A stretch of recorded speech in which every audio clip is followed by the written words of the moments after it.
Les SAS, qu'on appelle depuis Maria Arena services d'accrochage scolaire, permettent aux jeunes et aux parents de rencontrer les exigences liées à l'obligation scolaire, mais n'apportent pas de certification en fin d'année si les jeunes y restent jusqu'en juin. La mission des SAS officiels est d'apporter une aide, je reprends le texte de loi, une aide individuelle, éducative et pédagogique à des jeunes en lien avec leur milieu de vie. Le projet, la naissance du projet, le projet est né en fait d'une série d'échanges que j'ai eus avec une amie psychologue qui travaillait d'ailleurs avec des adultes psychotiques, donc elle était aguerrie j'allais dire aux situations, mais j'aime pas tellement ce mot-là. Enfin, elle avait l'habitude de se confronter à des personnalités qui étaient en grande difficulté. Donc on a eu un dialogue avec elle, mais aussi avec un ami assistant social, et moi j'avais ma casquette d'enseignant, et on se disait, voilà, dans nos milieux professionnels respectifs, on rencontre des adolescents qui ont des compétences et des capacités extraordinaires, mais au niveau de la relation avec l'école, avec les pairs et dans la vie en général, ils ont des grandes difficultés et ils sont en rupture avec l'école. Ils avaient tous comme caractéristique d'être en décrochage scolaire, soit parce qu'ils avaient eux-mêmes décidé de ne plus aller à l'école, soit parce qu'ils avaient été exclus et qu'ils étaient exclus définitivement de leurs établissements, réinscrits puis réexclus, et qu'il y avait un phénomène répétitif suite à une sanction disciplinaire. On les écoutait, on réfléchissait ensemble à des solutions dans des moments informels et on se disait, bon, comment est-ce qu'on peut répondre à leurs problèmes de scolarité? Parce que la scolarité obligatoire, certains étaient suivis par le tribunal de la jeunesse, ils étaient menacés d'être placés en IPPJ, voilà, et ils préféraient ne pas, enfin voilà. Et souvent, ils venaient nous trouver en disant, mais aide-moi Maurice à trouver une école. Oui, mais on était au mois de mars, quel sens est-ce que ça a? Tu vas devoir te mettre en ordre, de toute façon tu seras élève libre, tu ne seras pas certifié en fin d'année, et puis comment est-ce que tu vas être accueilli dans une école qui voudra bien de toi ici à Bruxelles? Ça allait mettre tout le monde en difficulté. Et donc assez rapidement, nous avons eu, et je dis souvent à tort ou à raison, l'idée de pouvoir proposer aux jeunes autre chose que simplement des entretiens en tête-à-tête et un accompagnement, mais surtout une autre expérience que l'école traditionnelle, pour ceux qui ne souhaitaient vraiment pas y retourner, même s'ils étaient en demande par rapport aux injonctions qui leur étaient faites. On voulait dépasser le cadre restreint des entretiens d'orientation, parce qu'on voulait permettre à ces jeunes un travail de recherche sur leurs difficultés, qu'elles soient ou non en lien avec la scolarité. Voilà, c'est un peu comme ça qu'est né et qu'ont été créés et reconnus les SAS. Le premier a été reconnu, d'ailleurs, rue Haute 88 en 1994, c'est moi qui portais le projet, et l'idée est évidemment de proposer non pas un service d'accrochage scolaire à l'époque, mais plutôt un lieu intermédiaire entre deux environnements. Et la représentation qu'on se faisait, c'était des jeunes qui étaient soit dans la rue, parce qu'ils disaient, les jeunes nous disaient, je tiens les murs dans la rue ou je reste dans ma chambre, ou bien ils étaient dans des institutions d'aide à la jeunesse, mais dans tous les cas, notre idée c'était de proposer un espace transitionnel entre, d'une part, du point de vue géographique, là où ils étaient, enfermés dans leur chambre ou traînant dans les rues, et l'école. Pour toute une série, il suffisait de les réinscrire, et c'était possible, mais pour toute une série de situations, on se disait, mais non, ça fait parfois, on a eu des jeunes de 16 ans, ça faisait 2 ans qu'ils n'allaient plus à l'école, est-ce que du jour au lendemain, c'est pertinent de les remettre à l'école? Ça dépendait aussi évidemment du calendrier scolaire. Comment est-ce que les jeunes arrivent chez nous? Ils arrivent pour la plupart orientés par des acteurs de l'enseignement ou de l'aide à la jeunesse, parfois à l'initiative des parents ou par le bouche à oreille. Souvent, ni les jeunes ni les professionnels ne peuvent comprendre ce qui se passe exactement pour le jeune. Les motifs de décrochage sont la plupart du temps flous.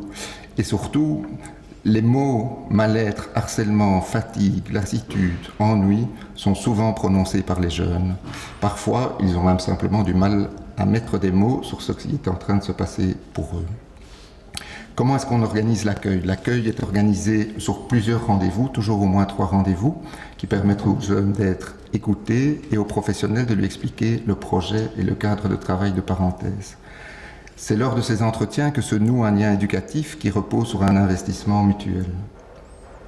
Le jeune peut choisir de retourner à l'école ou de s'inscrire à parenthèse, et les professionnels peuvent également, l'équipe de parenthèse peut également décider de sa prise en charge, pour reprendre le terme officiel qui me déplaît, mais voilà, c'est comme ça, prise en charge ou non, en fonction de critères larges, notamment, on demande que le jeune ait une connaissance orale suffisante de la langue française, pour vous donner un exemple. Un autre exemple, c'est quand il y a une trop grande proximité personnel, familial ou autre entre un des travailleurs des SAS et le jeune qui fait sa demande ou la famille.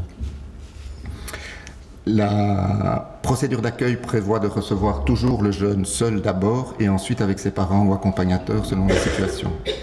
On demande à chaque jeune de déposer une lettre de motivation symbolique adressée à l'équipe où il exprime ses attentes, ce qu'il voudrait qu'il change dans sa vie et qu'est-ce qu'il attend d'une prise en charge à parenthèse.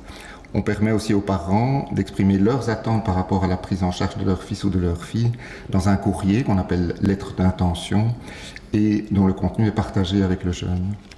L'ensemble de la procédure d'accueil est finalisé lors de la signature d'un contrat ou d'une convention A3 qui engage toute l'équipe de parenthèse, le jeune et ses parents ou responsables légaux. C'est aussi à ce moment-là qu'on fait part du cadre de travail, j'y reviendrai.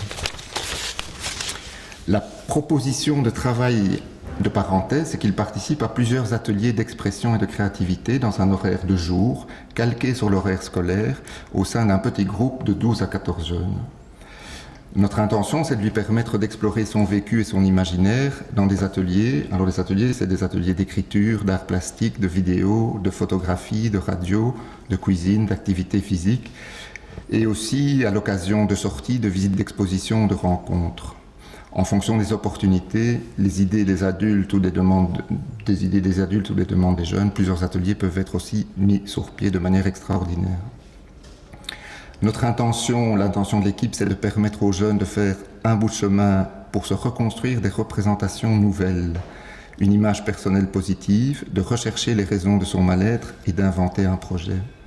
Les activités visent à ouvrir un champ de possibles pour le jeune, sans que l'issue n'en soit connue à l'avance, ni de lui, ni de l'équipe. La leçon qu'il pourra tirer de son parcours lui appartient. J'ai l'habitude de dire que je suis un enseignant qui n'aime pas faire la leçon.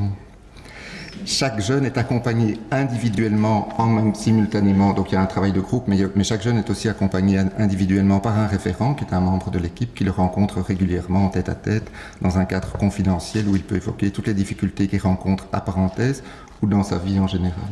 C'est souvent dans ces moments-là que les jeunes évoquent soit des drames passés, soit des difficultés qu'ils ont par rapport à la santé ou par rapport aux relations amoureuses ou voire sexuelles, mais aussi les relations familiales ou les assuétudes, la drogue, etc.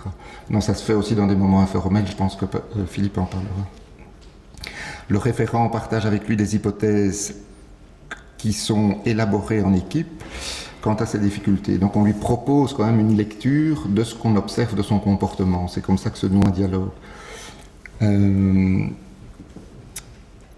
Il peut aussi faire toute une série de demandes individuelles et plus personnelles. Par exemple, il y en a beaucoup qui demandent de l'aide pour trouver un job étudiant, pour éventuellement faire des stages d'orientation en entreprise, pour découvrir une profession. Parfois, ils nous demandent de les accompagner s'ils ont une audience au tribunal de la jeunesse ou parfois dans des services médicaux dans le quartier. En pratique, l'équipe éducative est composée de 6 emplois temps plein plus un directeur et la capacité d'accueil de l'institution est fixée par décret à 20 prises en charge maximum simultanées. Chaque semaine, il y a une réunion d'équipe qui permet d'organiser le travail collectif, mais aussi de partager les hypothèses sur les difficultés de chaque jeune. Une supervision mensuelle de l'équipe permet aux professionnels de partager leurs difficultés ou les questionnements rencontrés dans le travail. Un aspect important du travail à parenthèse, c'est que l'institution est de petite taille. Et c'est quelque chose que nous avons revendiqué. Pourquoi est-ce que c'est important ? Parce qu'elle permet un élément important de notre travail qui est ce que j'appelle la proximité. Cette proximité favorise les échanges informels lors des temps de pause ou lors du temps de midi, ou dans la cuisine, qui est un espace partagé par les adultes et les jeunes. C'est une proximité qui intensifie la qualité des relations humaines qui se tissent entre les jeunes et les adultes. La relation éducative, qui est une relation d'autorité verticale et qui reste toujours présente, se double, selon moi, grâce à la proximité d'une relation de transmission et de partage plus horizontale entre jeunes et adultes. En ce sens, parenthèse est à la fois un lieu de vie et un lieu d'apprentissage. L'apprentissage, quant à lui, il repose sur l'expérimentation, la recherche et le questionnement. Le lieu de vie est organisé, quant à lui, par des rituels formalisés. À titre d'exemple, un repas collectif préparé par 2 participants a lieu tous les vendredis midi, et ça réunit évidemment tous les adultes, toutes les personnes en fait qui sont dans la maison à ce moment-là. Un autre exemple, c'est le tableau d'inscription quotidien, où chaque jeune, à l'entrée du sas parenthèse, les jeunes et les adultes s'inscrivent chaque jour, et donc ils écrivent simplement leur prénom à leur arrivée. Aussi, on a mis sur pied un grand conseil qui réunit tout le monde 2 fois par mois pour discuter des difficultés ou développer des actions collectives. En ce qui concerne le cadre et les règles de vie, nous avons élaboré les règles de vie qui sont des règles contraignantes, qui font appel, vous l'imaginez aisément, à la bienveillance, au respect des uns des autres. On demande aussi que les jeunes soient en état de participer. Ça, c'est toute la question de la fatigue et des assuétudes, mais donc on encourage ça. Et puis, on leur demande de ne pas garder leur smartphone pendant les temps d'atelier, et donc ils le remettent au bureau, et puis ils le récupèrent pendant le temps de midi. Je me souviens que ça avait fait un débat d'équipe épique pendant 2 heures, parce que mes collègues ne parvenaient pas à se mettre d'accord. Et en fait, avec les jeunes, ça n'a jamais posé aucun problème, dans la mesure où c'était annoncé d'emblée. Je ne sais pas si Philippe se souvient. Et il y a aussi évidemment l'ABC de parenthèse qui énonce des droits des jeunes, moi je dirais ça comme ça, le droit de se tromper, de poser des questions, de demander pourquoi l'activité a lieu, etc. À titre d'exemple, je pourrais y revenir, il y a beaucoup de choses dont je pourrais parler, mais dans les moments informels, enfin dans les moments d'échange, si vous avez des questions, je pourrais approfondir. Évidemment, il y a beaucoup de confrontations entre les jeunes et les adultes. La lecture qu'on en fait, c'est que ce sont toutes ces libertés que le jeune prend petit à petit en parallèle des ateliers d'expression. C'est souvent une mise à l'épreuve pour le jeune, qui sont acteurs des infractions et témoins des événements, mais c'est aussi une mise à l'épreuve pour les adultes, évidemment. Et d'ailleurs, sur cette question, l'équipe d'adultes reste en question permanente. On a déjà fait des tas de formations, on continue à réfléchir, on se demande comment bien sanctionner, parce qu'évidemment, l'essentiel, c'est d'éviter toute rupture unilatérale avec un ou plusieurs participants. Donc on sanctionne toujours, au sens où l'infraction est actée, au moins verbalement, en disant tu dépasses le cadre, voilà, tu connais les règles, nous les partageons tous. Tandis que les pistes de résolution de dilemmes soulevés sont souvent issues de la connaissance de l'équipe que l'équipe a de chaque jeune. En fonction de ce qu'on sait de la vie du jeune et de son passé, on peut aussi adapter à un moment donné les sanctions qu'on prend.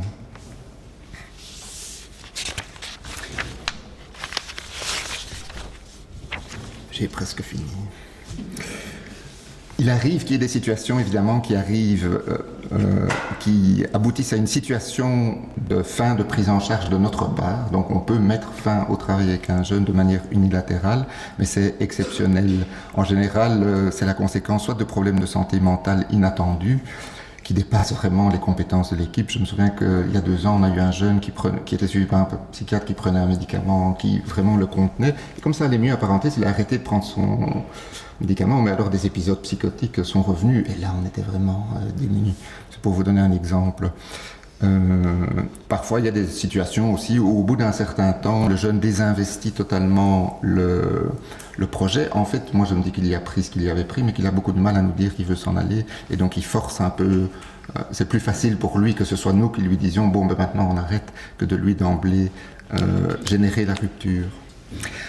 Dernier élément, chaque fin d'année scolaire, une exposition des créations et des témoignages issus de tous les ateliers d'expression, sous forme de textes, d'entretiens filmés face caméra, clôture la saison de parenthèse. Les parents et les familiers des jeunes y sont invités, même si leur présence est parfois aléatoire. Il s'agit d'un moment important, tant pour les jeunes que pour les membres de l'équipe, puisque c'est lors de l'exposition que les jeunes attestent du chemin parcouru et que les adultes, mes collègues, affichent le travail accompli. La fin d'année se clôture aussi pour le groupe de jeunes par un moment festif et par des entretiens individuels où chaque jeune qui prépare la suite sous forme de retour dans une école ou pour les plus âgés d'une formation professionnelle.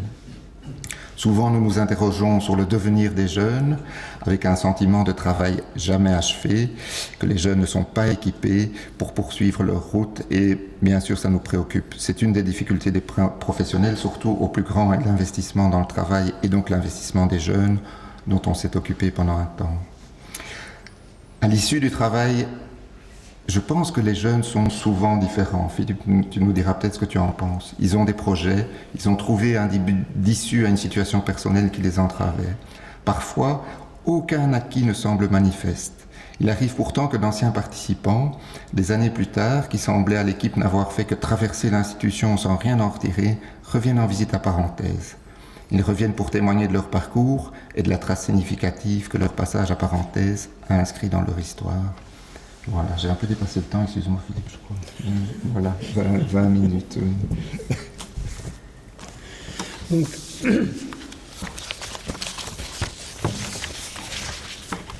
donc le passage à parenthèse, c'est vraiment pour le jeune, et pour les adultes d'ailleurs, c'est une aventure. Et dans cette aventure où on doit affronter le doute, la peur, les défis, il y a un autre défi supplémentaire en fin d'année qui est ce qu'on appelle, nous, le docu-portrait. C'est-à-dire que c'est une vidéo face caméra, un entretien entre un adulte et un jeune. J'en dirai pas plus, vous verrez le film après, et si vous voulez savoir plus comment ça se passe, vous pourrez poser les questions. En fait, c'est vraiment l'aboutissement, je dirais, d'un chemin d'une année. Pour le jeune, c'est un défi, c'est une grande peur de se retrouver face à une caméra, sans savoir vraiment comment ça va se passer. Et en même temps, c'est un processus d'éveil qui a commencé à travers tous les ateliers et les temps informels. Et ça, c'est très très important, ces fameux temps informels entre le premier étage et le deuxième étage, entre la cuisine et un atelier, entre le lieu du SAS pour aller à une exposition. Il se passe plein de choses. On parle beaucoup, on écoute beaucoup. Et des fois, on arrive à comprendre des choses dans ces moments-là où le jeune va parler. Je ne dis pas se confier, il va parler, il va laisser des choses sortir, des choses qui lui pèsent. Et donc, ce docu-portrait, c'est une maturation qui aboutit et permettra d'ouvrir d'autres portes, d'autres chemins. C'est aussi une trace pour le jeune. J'étais comme ça à cet instant de ma vie, je pensais ceci, cela. C'est une trace qu'il pourra revoir plus tard, parce qu'il va partir avec ce documentaire. Il sera le seul à l'avoir. Les autres participants auront le leur, mais n'auront pas l'ensemble des documentaires. Tout ça, c'est pour une question aussi de sécurité par rapport à l'Internet, qu'on ne retrouve pas sur l'Internet des docu-portraits qui ont une charge très très forte pour le jeune et qu'on ne les trouve pas galvaudés comme ça sur le net.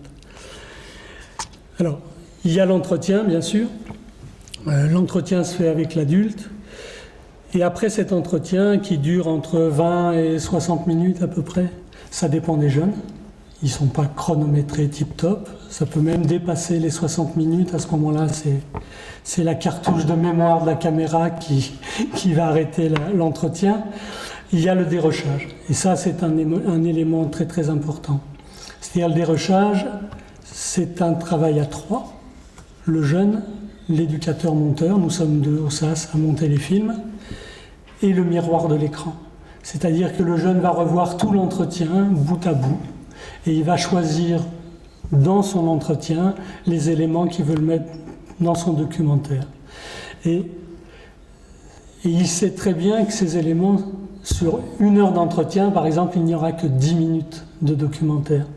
Des fois, on dépasse un peu, on arrive à 12, mais on limite à 10 parce que ça fait sinon plus de 2 heures de projection en fin d'année.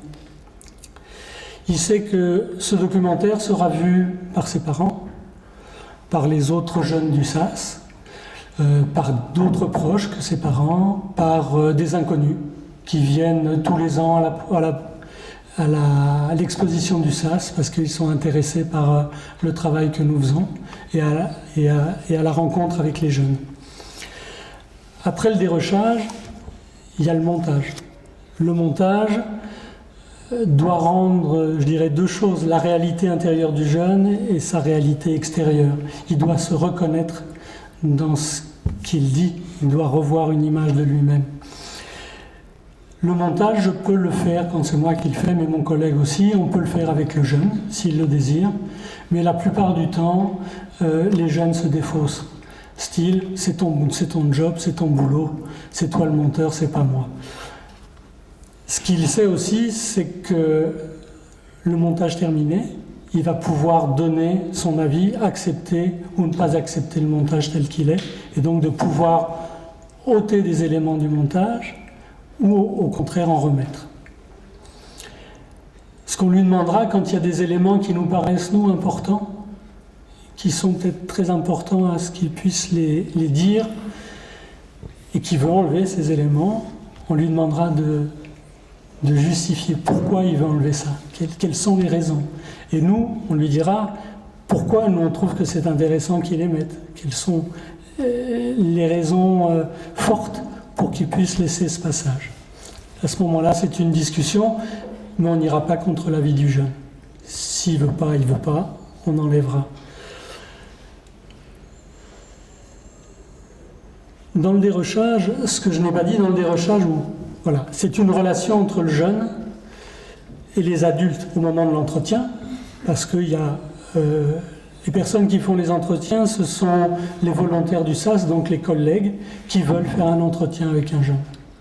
On ne force personne à faire un entretien. Ça peut être aussi des fois un stagiaire qui a envie de faire un entretien et donc qui mènera cet entretien. Et durant quelques jours, lors de ce montage, entre l'adulte qui monte et le jeune, le banc de montage devient, qui est un espace concret, avec une machine où on a des images, où on doit couper, on doit agencer, mais c'est aussi un espace à nouveau informel. C'est un espace où on peut discuter. Il n'y a plus les mêmes règles durant cette période. Par exemple, moi j'autorise à ce qu'il garde son GSM. Ça ne me pose pas de problème à partir du moment qu'il travaille. Quand il en a assez dit, Philippe, je veux une pause.